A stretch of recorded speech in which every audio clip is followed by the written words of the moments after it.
It's me, Mulder. I can't act good, but I sure am pretty. The scene opens in Miller's Grove, Massachusetts, where an exterminator is assigned to eradicate a cockroach infestation in the basement of Dr. Jeff Eckerl, an alternative fuel researcher. During the process, the exterminator lectures Dr. Eckerl about the ancient origins of cockroaches, tracing back to the Silurian period over 350 million years ago. That's all well and good, says Eckerl, but stop being a creep and just do your job, alright? He goes on to say that cockroaches can be found in every corner of the world, and that there exists over 4,000 known species. According to him, a single female cockroach can produce over 500,000 descendants. He also regards them as flawless creatures, as they can't be killed by radiation. But unlike human beings, they do not have cognitive abilities. Moreover, the exterminator tells Dr. Eckerl about his new pesticides, working like a fungus that not only kills the infected roach, but also passes on the virus to every other roach it comes into contact with. The homeowner then walks upstairs, thoroughly creeped out, leaving the exterminator to finish his job. While working, the man notices an arrogant cockroach that resists his pesticide. Because of this, he knocks it down to the ground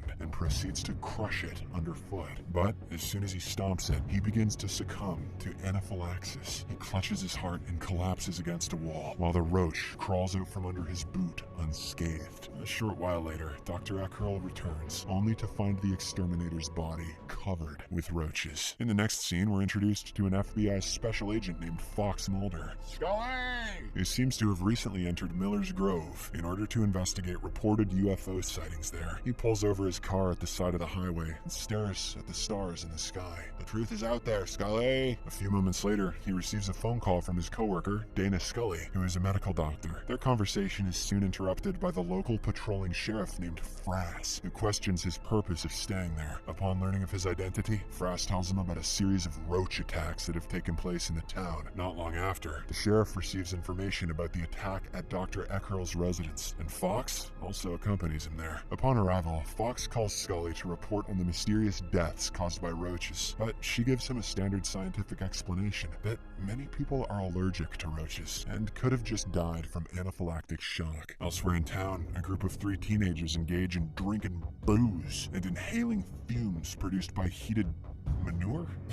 Hey, Chad, pass me the poop bong. Just butt chugging and doing poop bong rips. Amidst this, one of them sees a cockroach crawling into an open wound on his wrist, which freaks him out. In a desperate attempt to remove the insect, he resorts to cutting his skin with a razor. Unfortunately, he accidentally severs an artery and passes away due to fatal bleeding. Shortly after, Fox arrives at the scene and contacts Scully once again to report the incident. There's smoking shit out here, Scully! After hearing about it, she explains that it is likely a case of drug-induced delusional parasitosis, a condition that involves imaginary visions. Scully has an answer for everything. However, this time, Fox discovers a cockroach on the underside of a piece of furniture, proving that it was not delusional. When he attempts to capture it for further analysis, the insect crumbles in his hand, and the sharp pieces cut his fingers in the process. This leads him to believe that the insect is actually made of a metallic substance. Bold prediction, Duchovny. Bold and stupid. Following this, Fox seeks medical attention for his injured hand at the hospital. While the doctor excuses himself to go to the washroom, Sheriff Frass reveals to Fox that the government, under the guise of the USDA, has been breeding killer cockroaches in a nearby facility. A short while later, the doctor is found dead in a bathroom stall. The body is initially covered with cockroaches that soon vanish before anyone can witness them. When Fox reports it to Scully, she attributes the death as a cerebral aneurysm that was brought upon by aggressive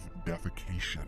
What? That's crazy, Scully! Just then, Fox and Frass spot a seemingly dead cockroach on a sink in the bathroom. As he reaches out to capture it, the cockroach suddenly comes to life and escapes down the drain. Later that night, Fox goes to investigate the secret government facility mentioned by Sheriff Frass. Before breaking in, he and Scully discuss the peculiar behavior of the roaches over the phone, with Scully proposing a hypothesis that the roaches might be an invasive species. Upon entering the facility, Fox is soon surrounded by numerous cockroaches. cockroaches, but they are thankfully the harmless ones. Right then, he is confronted by Dr. Bambi Berenbaum, a researcher from the Department of Agriculture who is studying cockroaches to develop more effective methods of pest control. After introducing themselves, Dr. Bambi expresses her interest in insects and believes that some UFOs are actually insect swarms flying through electrically charged airfields. By this point, Fox's boner is absolutely out of control. After a brief interaction, Fox returns back to his hotel room and contacts Scully in order to relay the information gathered from Dr. Bambi. As they go on conversing, he admits to having a strong aversion to insects. Scully believes that most of the people are scared of the insects, but Fox clarifies that his sentiment is not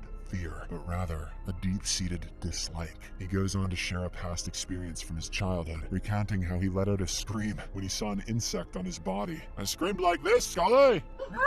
In the midst of their conversation, Fox hears a scream, prompting him to rush to a room down the hall. It turns out to be another death of a hotel guest caused by harmful cockroaches. Upon thoroughly investigating the dead body, Fox speculates that the guy died out of fear. When Scully learns of yet another death, she begins to wonder what is going on and decides to head up there herself for the further investigation. After this, Mulder brings a cockroach from the hotel room to Dr. Bambi's research lab. Upon investigating it via microscope, the doctor thinks that this insect may be mechanical. That's what I thought, says Fox, the boner fast returning with a vengeance. She claims that she has seen such insects only in science journals. In addition, she tells him about an artificial intelligence researcher named Dr. Alexander Ivanov, who designs robots that resemble and behave like insects. With this information in hand, Fox visits Dr. Ivanov's research facility in hopes of uncovering more information about the mysterious roaches. Upon reaching there, a wheelchair-bound Dr. Ivanov briefs him about his robotic works. He claims that his colleagues in artificial intelligence have attempted to create an autonomous robot for decades, but they have failed after not being able to give human-like brains to the machines. According to the doctor, the human brain is too complex and computational, but insects merely react. He further tells him that he uses insects as his model, not just in design, but by giving them the simplest of computer programs. The two then discuss the possibility that extraterrestrial intelligences could send robotic probes to study other planets. As their conversation unfolds, Fox's boner is coming back and it's more awkward this time, and he shows Dr. Ivanov his metallic roach legs and asks him to inspect them in detail. Upon watching it through a microscope, Dr. Ivanov is rendered speechless. He informs Fox that the specimen is, technology-wise, vastly superior to anything he has ever seen, and that it is beyond his comprehension. On the other hand, Scully arrives in the town and walks into a convenience store, only to find the residents in a state of panic over roaches. Everyone is seen scrambling for supplies and anti-roach sprays. Just then, two scuffling patrons knock over a display of chocolate candies and spill the chocolate balls all over the floor. The store-goers mistake them to be more roaches, which freaks them out, so they frantically flee the scene. Scully is disappointed by the low intelligence of the average citizen. Meanwhile, Fox, while departing Dr. Ivanov's research facility, catches another roach in the hallway and brings it to Dr. Bambi. It's a present for you, babe.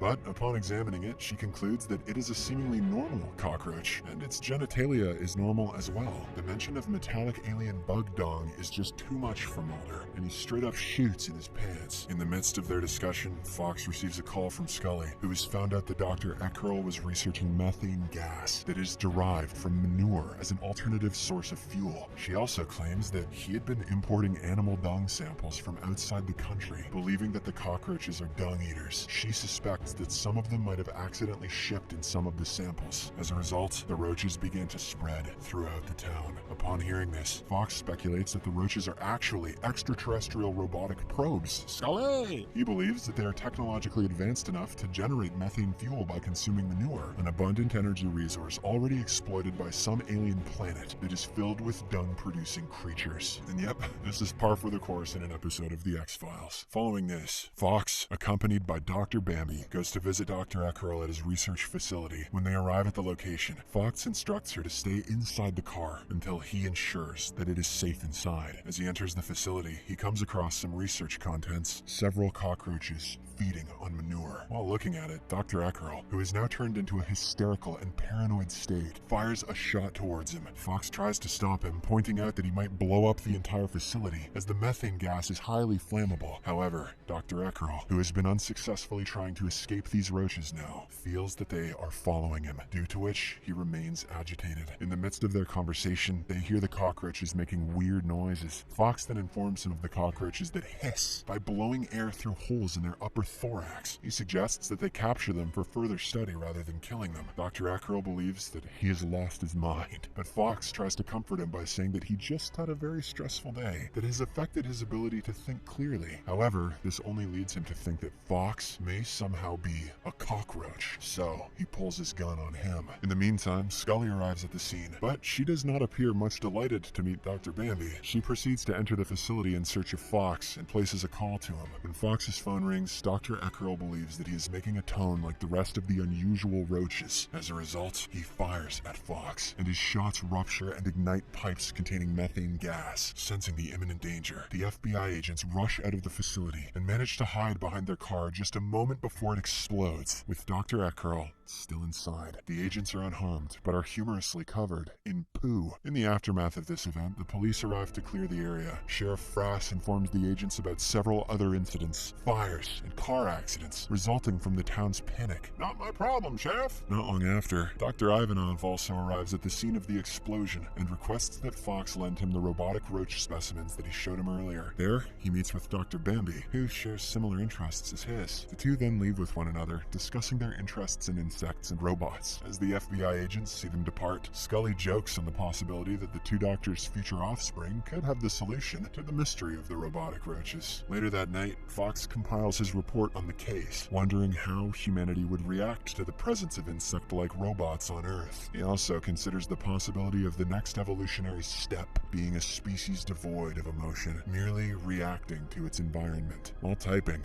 Fox finds a giant cave cockroach on his food plate and promptly crushes it with an X-File.